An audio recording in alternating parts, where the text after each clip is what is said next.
সবাই দেখে এখন নাচানাচি করছে একটাই গানে, চাই না আমার রেশমি চুড়ি, চাই না আমার শাড়ি।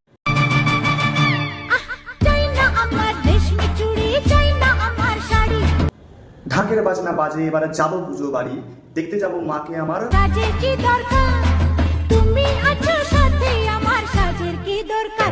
সাজের কি দরকার মানে কি সাজতে হবে না, নাহলে দেখবে কে?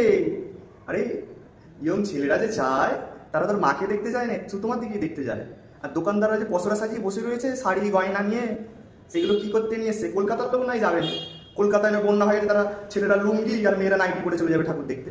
কিন্তু এই নতুন গান শুনে চুড়ির দোকানি আর শাড়ির দোকানির গালে তো হাত পড়ে গেছে, চাই না আমার গয়নাগাটি, চাই না আমার শাড়ি। তাহলে কি পরে যাবে পুজো বাড়ি? কি পরে যাবে পুজো বাড়ি? বরেরা তো খুব খুশি, বরেরা তো খুশি হবেই, যেমন কিনতে হচ্ছে না। ওইসব গান বন্ধ করো, অন্য গান, সেই পুরনো গানটা শুরু করো। কিনে দে রেশমি চুড়ি, নইলে যাবো বাপের বাড়ি, দিবি বলে কাল কাটালি, জানি তোরে চারি চুড়ি, এই গানটা। আর একটা গান রয়েছে যেটা থ্রেড দেওয়া, এবার পুজোয় চাই আমার বেনারসি শাড়িতে, নইলে যদি সঙ্গ চিরে দেবো গলায় দড়ি দিয়ে। এটা হচ্ছে স্বামীকে থ্রেড করা। এরকমভাবে ভয় দেখাতে থাকো, তবেই নতুন নতুন শাড়ি গয়না কিনে দেবে। নাহলে তুমি যদি বলো যে চাই না আমার রেশমি চুড়ি, চাই না আমার শাড়ি, এতে দোকানদাররাও নাখুশ রয়েছে, ইয়ং ছেলেরাও নাখুশ। তারা ভাবছে ঠাকুর দেখতে কেন যাবো? যদি নতুন শাড়ি গয়না না পরেই যাবে, কি দেখতে যাবো সেখানে? এটা ভারী অন্যায়।